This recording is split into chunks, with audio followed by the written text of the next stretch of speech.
Masithandaze.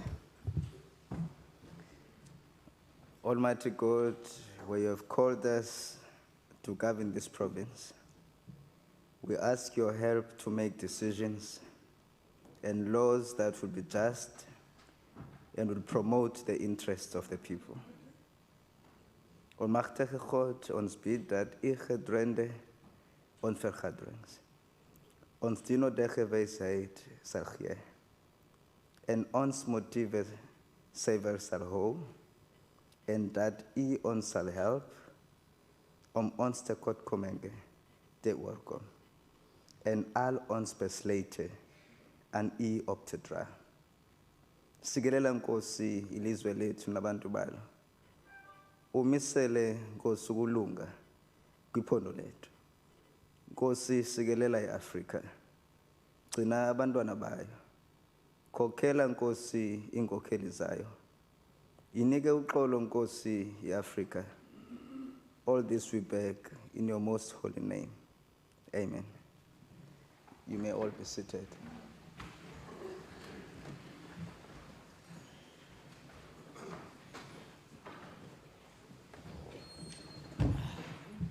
I recognize the Chief Whip.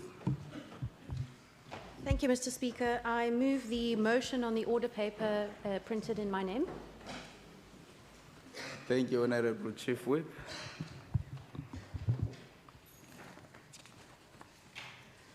The Secretary will read the order of the day.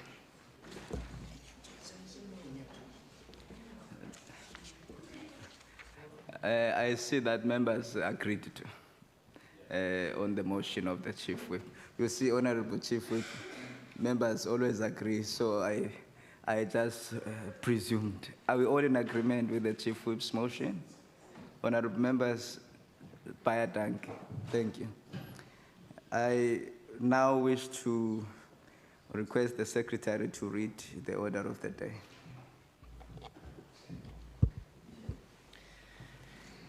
Introduction and first reading, Western Cape Adjustment Appropriation Bill, B6, 2019. I recognize the Minister of Finance.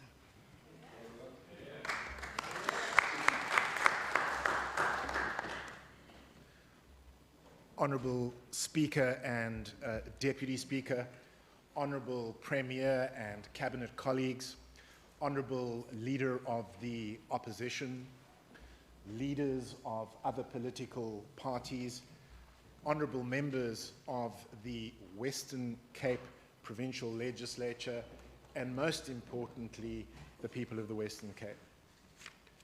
Speaker, the Minister of Finance, Tito Mboweni, may have his aloe ferox, but we have our speckworm, which is native to the Karoo and which symbolizes the Western Cape. What the speckworm symbolizes is resilience, because it can survive frost, it can survive drought, and it can survive fire, because it packs a punch, reducing carbon in our atmosphere, and because it can survive up to 200 years here in the Western Cape. We, like the speckworm, are going to have to be resilient as we face an increasingly turbulent future in South Africa. Because, of course, when aspiration exceeds opportunity, especially among young people, it will fall to us to give hope to people who do not have jobs or who have given up looking for jobs in the Western Cape. Now, Speaker, we all remember Premier Alan Winde delivering his maiden State of the Province address with a new vision, with a new focus, and with a new sense of urgency, driven by what he had seen and by what he had heard during a grueling election campaign, and inspired by a division of people living free from want, free from hunger, free from deprivation, free from ignorance, and of course, free from fear in the Western Cape. During that speech, Premier Alan Winde promised that we would deliver a range of programs that would keep people safe, and he promised that we would make allowance for those programs in the adjustments budget process, because too many people live in fear in the Western Cape. Since then, we have developed a Western Cape safety plan, which is informed by evidence and which will be implemented using the latest technology, and which aims to boost law enforcement capacity in our least safe neighborhoods to deal with crime, especially violent crime in the Western Cape. We will, over the next 12 months, be partnering with the City of Cape Town to train and deploy 1,000 law enforcement officers, providing us with more boots on the ground to fight crime, especially violent crime in the Western Cape. We made a promise, and we have kept that promise, because today I can announce that we have allocated an amount of 130 million rand in the adjustments budget for 2019-20, and we have allocated an amount of 417 million rand in 2020-21, 350 million rand in 2021-22, and 400 million rand in 2022-23, all to support the deployment of 1,000 additional law enforcement officers to fight crime, especially violent crime in the Western Cape. Speaker, we have listened to the victims of crime, and we have heard the victims of crime, and we have found 1.3 billion rand, I beg your pardon, to support the fight against crime, especially violent crime in the Western Cape. When so many people have lost hope, and when so many people have lost trust in government, we are actually getting things done in the Western Cape. Speaker, we all remember the sense of renewal, of revitalization, of progress following President Cyril Ramaphosa's first State of the Nation address on the 16th of February 2018. And we all remember the announcement of a new path, with the promise of more economic growth, of more employment, and of more transformation in South Africa. However, since then, that sense of renewal, of revitalization, and of progress, along with the new path of a promise of more economic growth, of more employment, and of more transformation, has faded in South Africa. What should be going up is going down, and what should be going down is going up in South Africa. We have stagnant economic growth, with the economy forecast to grow at 1.2% in 2020, 1.6% in 2021, and 1.7% in 2022. We have collapsing revenue collection, with the revenue shortfall forecast to be 52.5 billion in 2019-20, 84 billion in 2021, and a staggering 114.7 billion in 2021-22. We have ballooning expenditure, with expenditure increasing by 191.3 billion rand in 2019-20, 134.7 billion rand in 2021, and 118.8 billion rand in 2021-22. We have zombie state-owned enterprises consuming billions of rands in bailouts.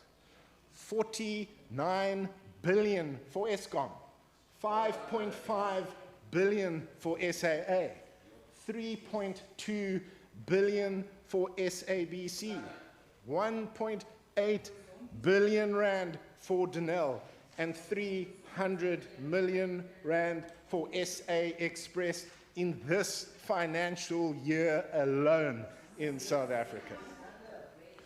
We have staggering levels of national debt, with gross loan debt of 3.6 trillion, or 64.9% of GDP in 2021, 4 trillion rand, or 68.5% of GDP in 2021-22, and 4.4 trillion rand, or 71.3% of GDP in 2022-23. We have eye-watering debt service costs of 232.8 billion rand in 2021, 264.6 billion rand in 2021-22, and a staggering 299.1 billion rand in 2022-23. We have terrifying fiscal risks in the form of Eskom, with a debt mountain of 440 billion rand, requiring bailouts of 112 billion rand over the medium term, consuming about 85 billion rand in debt service costs per year, with the potential to blow up the entire national balance sheet in South Africa. And of course, we have sovereign credit rating agencies ready to push the red button and downgrade our sovereign credit rating to junk status in South Africa. Speaker, the fact is, national debt measured as gross loan debt has increased by a staggering 2.4 trillion rand, or 293% over the past 10 years, from 805 billion rand, or 33% of GDP in 2009-10, to 3.16 trillion rand, or 60.8% of GDP in 2019-20. And debt service costs have increased by a staggering 146.7 billion rand, or 257% over the past 10 years, from 57.1 billion in 2009-10 to 203.7 billion in 2019-20 in South Africa. To put these numbers in perspective, consider the fact that if we do not stabilize national debt, we will be spending 299 billion rand on debt service costs alone in 2022-23, which is 4 times more than we will spend in 2019-20 in the Western Cape. And we should not forget, of course, that national debt does not include SOE debt, with the 10 largest state-owned enterprises increasing borrowing by 177% in just 8 years, from 266.7 billion in 2009-10 to 738.3 billion in 2017-18. These numbers are staggering. The fact is that national government's key fiscal objective is to stabilize national debt.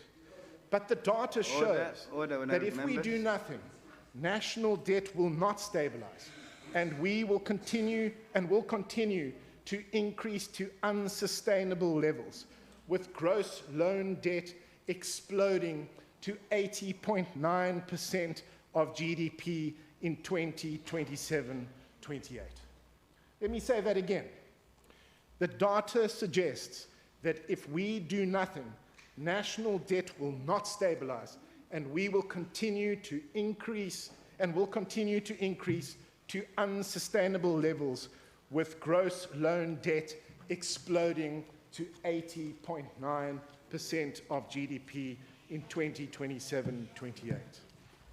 It comes as no surprise, therefore, that Moody's Investor Services, which now stands between us and full-blown junk status, concluded that the medium-term budget policy statement did not represent a developed and credible fiscal strategy for South Africa.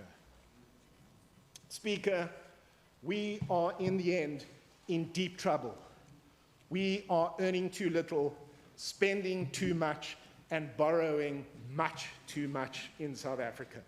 We are drowning in red ink and using multiple credit cards simultaneously to balance the books in South Africa. This is unsustainable, and we are now in deep economic trouble. Now, the Minister of Finance, Tito Mboweni, set out his response to the full horror of the mismanagement of the economy, the mismanagement of our public finances, the mismanagement of our state-owned enterprises, and the massive corruption in our country in his medium-term budget policy 3 weeks ago in Parliament. To his credit, the minister, who is often an island of sanity in a sea of madness, had the courage to acknowledge that economic growth needed to be accelerated and tabled a paper entitled Towards an Economic Strategy for South Africa. He had the courage to tackle zombie state-owned enterprises like South African Airways, which he referred to as a sword of Damocles, and Eskom, which he said should be run like a business. And he made it absolutely clear that national health insurance was not affordable in South Africa. Of course, it was not long before those in the governing party who are stuck in the past, still fighting the Cold War, still fighting for the smokestack economy, still fighting for the return of Aeroflot, all the time singing their favorite song, the Internationale, sprung into action to defeat all efforts to boost economic growth in South Africa. Standard & Poor's put it so well in their recent ratings review when they pointed out, and I quote, factional disagreements within the ANC ruling party threaten the reform momentum crucial to kick-starting economic growth. Order, honorable members. Order, honorable members. Honorable Minister, will you please take your seat?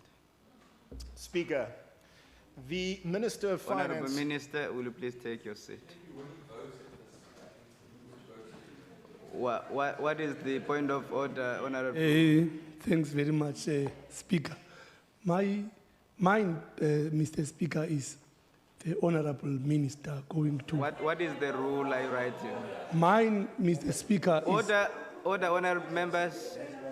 Mine, Mr. Speaker, is the Honorable Minister going to be able to take a question, especially around the issue of the police. Okay.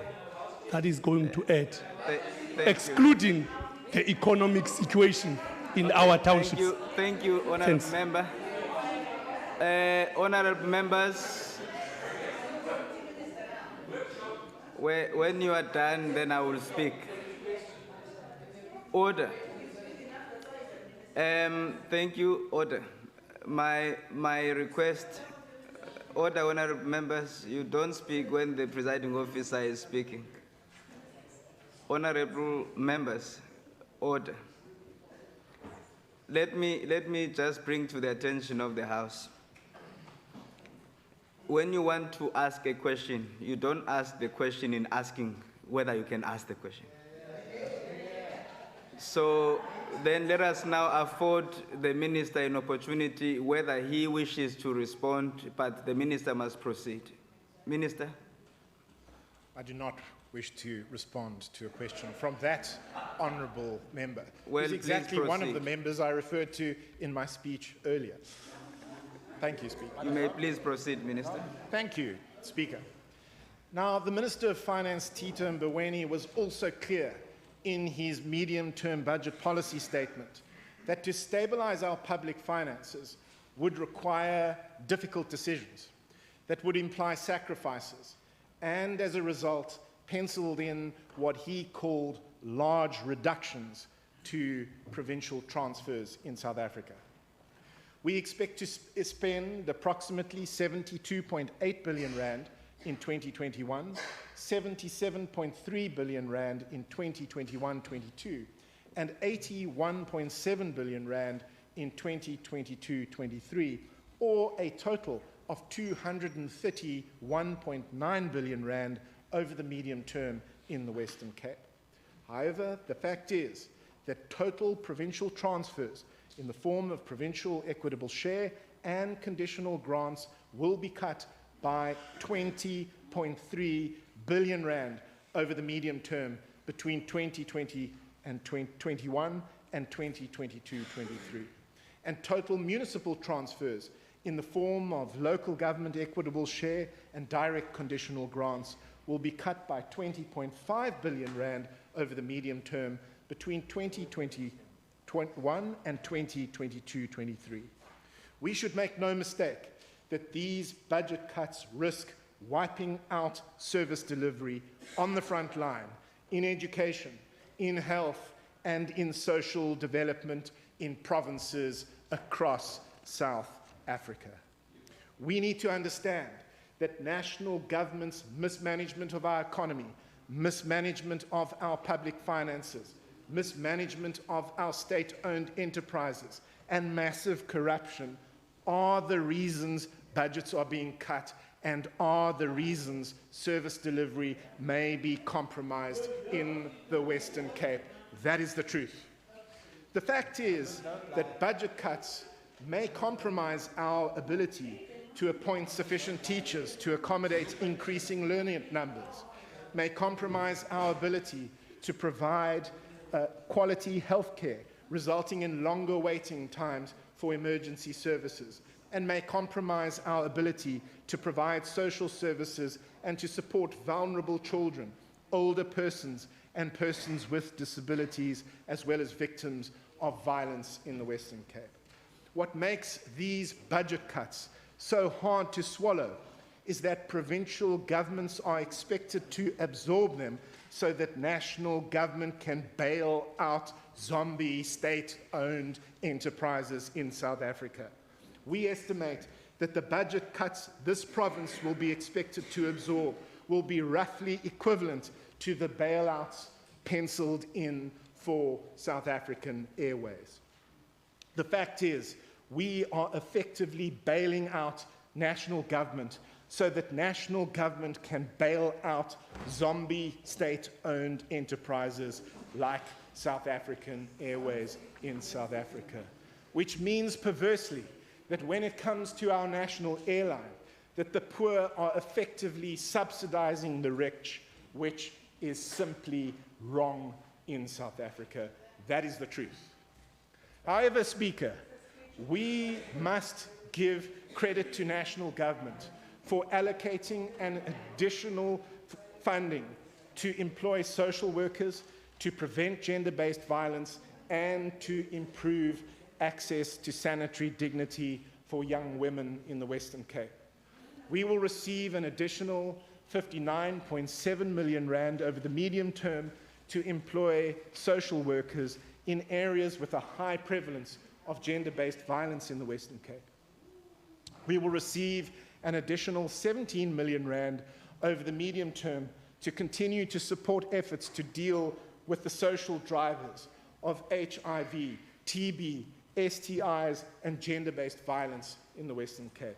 And we will receive an additional 31.5 million rand towards improving access to sanitary dignity for young women so that they can stay in school and get the education they deserve in the Western Cape.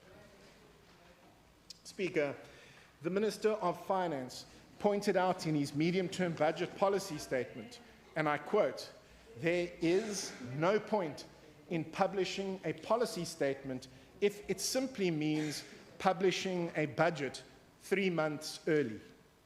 The purpose is to open a debate before the budget is finalized."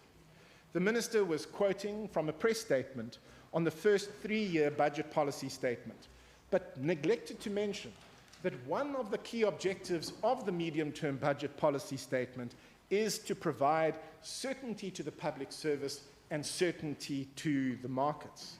However, that is exactly the opposite of what the minister did in his medium-term budget policy statement, when he announced that to stabilize national debt, additional measures, read tax hikes and spending cuts, in excess of 150 billion rand would be required over the medium term between 2021 and 2022-23. What is so intriguing for a minister who believes that, and I quote, "hope is good, but it is not a strategy," is that the additional measures are expected to result from budget cuts imposed on compensations of employees. We were told that reductions in compensation based on the outcomes of discussion with Labour are expected to be implemented in the future. Well, if there was ever a case of hope dressed up as strategy, it is the idea that the public sector unions will simply roll over and agree at some point in the future to major reductions in expenditure on compensation of employees in the public service in South Africa. We at this stage simply do not know, therefore, at this stage of the budget process, how the budget's cuts will be applied to conditional grants, whether the budget cuts to compensation of employees will even materialize, and if they do materialize, how they will impact on the Western Cape. Which means that we are entering a period of significant and unprecedented uncertainty when it comes to the budget in the Western Cape.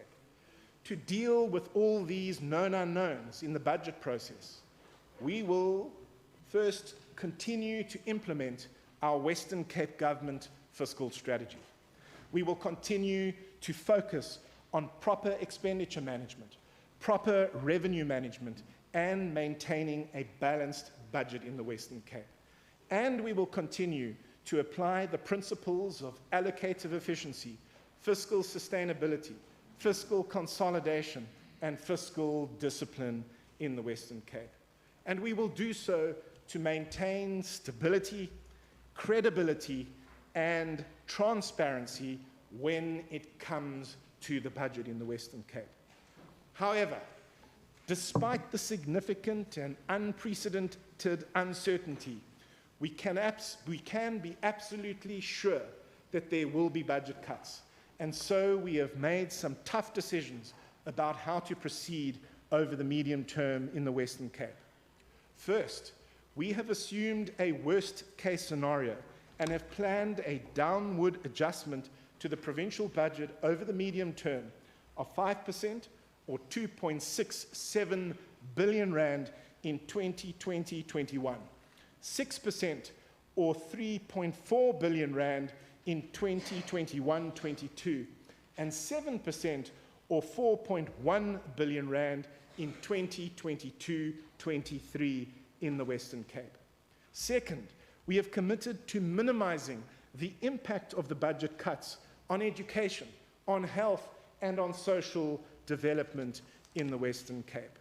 Third, we have committed to minimizing the impact of the budget cuts on the maintenance and repair of existing infrastructure assets in the Western Cape. And fourth, of course, we will continue to maintain a balanced budget in the Western Cape. To achieve this, we will need to explore further measures to increase own revenue, to reduce expenditure, and to improve efficiency over the medium term in the Western Cape. We will also have to be more innovative and find new ways of doing things in government in the Western Cape. We will, for example, have to explore new ways to finance new infrastructure development that supports economic growth, including public-private partnerships, accessing finance from development banks, and accessing finance from development finance institutions in the Western Cape. Now, Speaker, we have worked hard, perhaps harder than any other province, on implementing belt-tightening measures in the Western Cape. However, because of the budget cuts we anticipate, it is necessary to act now and to impose additional belt-tightening measures which will be implemented over the medium term by government in the Western Cape. We will firstly review the Provincial Ministerial Handbook. We will reduce spending on overtime through planning and implementing stricter controls. We will reduce spending on payouts for leave through proper leave planning and more stringent measures. We will review spending on performance bonuses across provincial government. We will review spending on procurement with a view to further cost containment, and we will review all appointments of senior staff members that fall below a departmental vacancy norm in the Western Cape. Speaker, we need to pause for a moment and consider the fact that we will only be able to absorb these budget cuts because we have been prudent in the past and we have made provision for possible future shocks in the Western Cape. We are in the fortunate position of being able to minimize the impact of budget cuts, as I've said, on education, on health, and on social development, only because we have built up reserves for unforeseen and unavoidable expenditure and for fiscal stabilization in the Western Cape. We have a total of 659 million rand available over the medium term for unforeseen and unavoidable expenditure. And we have a total of 1.2 billion rand available over the medium term for fiscal stabilization in the Western Cape, which is the lifeline we will have available to cushion education and health and social development, as well as the maintenance and repair of existing infrastructure assets from budget cuts, which of course is a huge tribute to my predecessors and to the provincial treasury in the Western Cape, and which goes to show that, like this speckworm, we can adapt and we can survive tough conditions in the Western Cape. Now, Speaker, we have a vision of a safe Western Cape where everyone prospers, focusing on 5 strategic, vision-inspired priorities in the Western Cape. We will prioritize and invest in safe and cohesive communities over the medium term in the Western Cape. We will do so by enhancing the capacity and effectiveness of policing and law enforcement, and strengthening youth at-risk referral pathways and child and family-centered initiatives to reduce violence and increase social cohesion and safety in public spaces in the Western Cape. We will prioritize and invest in economic growth and job creation over the medium term in the Western Cape.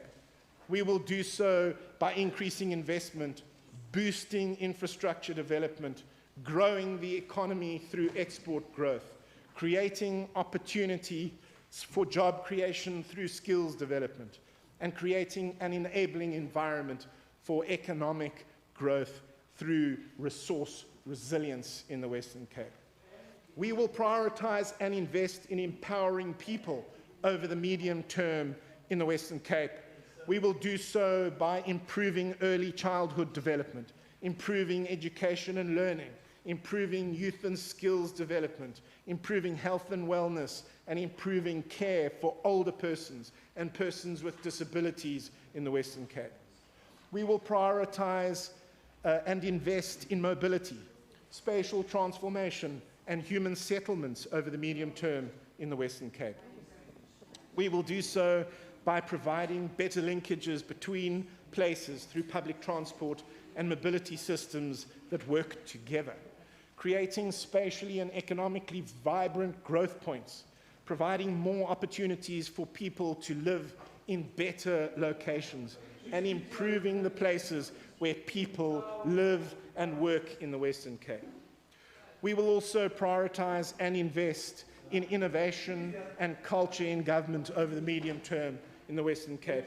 We will do so by creating a culture of innovation to improve service delivery, and by focusing on new and innovative ways of doing things and on integrated service delivery in the Western Cape. Now, Speaker, we have an opportunity to adjust the budget to support new priorities and respond to service delivery pressures in the Western Cape. We have proposed adjustments to the main budget in the amount of 716.4 million rand to support new provincial priorities and respond to service delivery pressures in the Western Cape.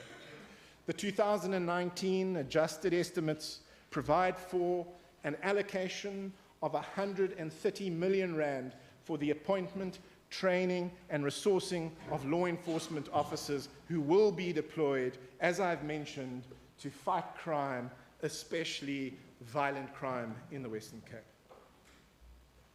The adjusted estimates also provides for an allocation of 311.4 million rand for infrastructure-related expenditure and an allocation of 170.6 million rand for information technology-related expenditure. And finally, the adjustments estimate also provides for an allocation of 50 million rand in emergency funding made in terms of Section 25 of the Public Finance Management Act for fodder support on drought-stricken farms in the Western Cape.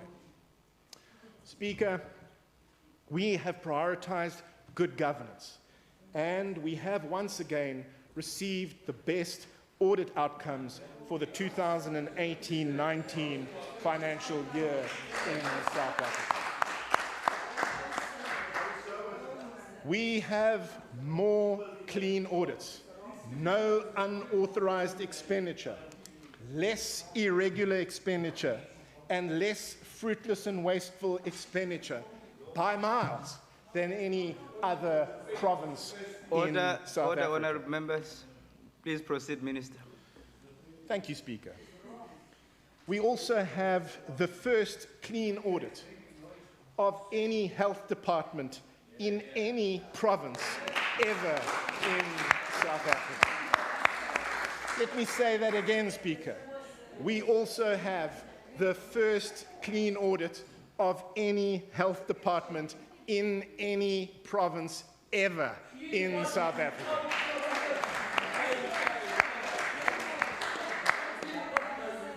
Speaker, think about it. Order. We have 8.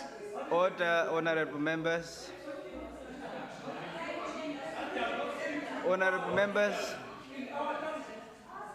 Order, honourable members. Let us allow the minister to proceed. Thank you, Speaker. Think about it. All right, we thank have you. 8 more clean departmental audits than Gauteng and 10 more clean departmental audits than KwaZulu-Natal. We have no unauthorized expenditure compared to 5.9 million rands worth of unauthorized expenditure in Gauteng and compared to 29.6 million rands worth of unauthorized expenditure in KwaZulu-Natal. We have 7.1 billion rand less irregular expenditure than Gauteng and 12.4 billion rand less irregular expenditure than KwaZulu-Natal. Speaker, it's very clear that the members of the opposition are not listening, so I think it's incumbent on me to repeat the point. We have 7.1 Order, billion honourable rand. members. Minister, will you please take your seat? Chief Whip. Thank you, Mr. Speaker. I rise on a point of order. I can't hear what the Minister of Finance is saying, and members of the opposition are actually interrupting him now, which is contrary to the rules. If you could please assist. Thank you, Honourable Chief Whip. Honourable members, may I please have your attention? Is there a point of order, Honourable Fernandez? Thank you, Chair. I think it's inappropriate for members to be talking to each other whilst you are speaking. You need to refer to the rules, and I think the members need to manage themselves with dignity and decorum. This is not a shebeen, this is Parliament. Thank you, Honourable Fernandez. Honourable members, in terms of Rule 39, we are allowed to have a conversation, but it must not be in a context that render the House chaotic. So the challenge that we are having now is that we can't hear what the minister is saying. And it's both sides of the House. Because there's participation, it seems you missed each other. So can we proceed in the spirit where you can dance after the sitting? Now I recognize the minister. Thank you, Speaker. I think on good governance, I should possibly begin at the beginning, given the response I'm receiving from the opposition. Speaker, as I was saying, we have 7.1 billion rand less irregular expenditure than Gauteng and 12.4 billion rand less irregular expenditure than KwaZulu-Natal. And we have 112 million rand less fruitless and wasteful expenditure than Gauteng and 30 million rand less fruitless and wasteful expenditure than KwaZulu-Natal, which is the result of our efforts, not only to prioritize good governance, but also to constantly work to improve the way we manage our public finances. And it is a badge of honor. Order.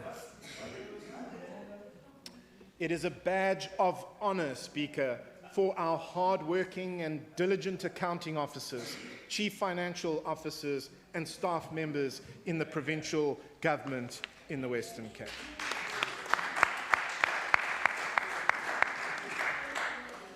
Now, Speaker, we recently tabled two outstanding documents, the Provincial Economic Review and Outlook and its twin, the Municipal Economic Review and Outlook, which tell us a story of a slow recovery in economic growth, of a rebound in employment, and of improved human development in the Western Cape. We have businesses who are experimenting with new products, with new markets, and with new technology, and who are under pressure not to close their business, but to expand their businesses because they simply cannot keep up with demand for their products, which are flying off the shelves in capitals around the world, which of course is a credit to the resilience of businesses which have not only survived, but have also survived despite tough business conditions, and which is ultimately a story of hope for people, especially young people, who do not have jobs or who have given up looking for jobs in the Western Cape. We have worked hard, harder than any other province, to back business by creating an enabling environment for the private sector and for the markets to drive economic growth and job creation in the Western Cape. We have backed business in the Western Cape. We have world-class infrastructure in the Western Cape. We have an effective, clean provincial government in the Western Cape. We have an award-winning international airport in the Western Cape. We have a leading tourism destination in the Western Cape. We are the tech capital of the continent in the Western Cape. We are home to 4 world-class universities in the Western Cape. We have a vibrant culture, amazing climate, and beauty everywhere in the Western Cape. We are actually getting things done in the Western Cape, which is why we have a growing economy in the Western Cape, and which is why we are giving hope to people, especially young people who do not have jobs or who have given up looking for jobs in the Western Cape. That is a fact. Speaker, in conclusion, we have worked hard on the medium-term budget policy statement and the associated documents, day after day, night after night, and weekend after weekend at the Provincial Treasury. We all owe a big thank you to Provincial Treasury's acting head official, Julinda Gantana, who, together with Team Finance, have done such a great job producing the 2019 Western Cape adjusted estimates of provincial revenue and expenditure. the Western Cape Adjustments Appropriation Bill 2019, the Western Cape Gazette of Allocations to Municipalities, an overview of the adjusted provincial and municipal infrastructure investment in 2019, and of course, the 2019 Western Cape medium-term budget policy statement, which it gives me great pleasure to table today for deliberation and for consideration by members of the Western Cape Provincial Parliament. I would also like to thank Premier Alan Wendy and all my cabinet colleagues for their support in what has been a very challenging budget process in the Western Cape. We will, like the speckworm, which can survive frost, which can survive drought, and which can survive fire, and which can survive for up to 200 years, have to remain resilient in the Western Cape. I thank you.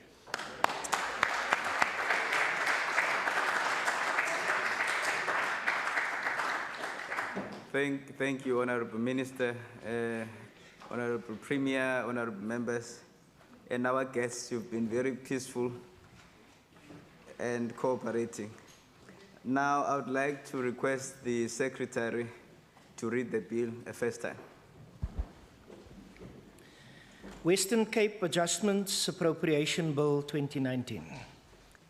Thank you, Mr. Secretary. Honourable members, the bill, together with the papers tabled, will be referred to the relevant committees for further consideration and report. Now, as we adjourn the meeting, the sitting, the members of the Budget Committee, there will be a Budget Committee meeting immediately upon conclusion of the sitting. Now, I would like to request the House to rise and remain standing for the procession. The House is adjourned.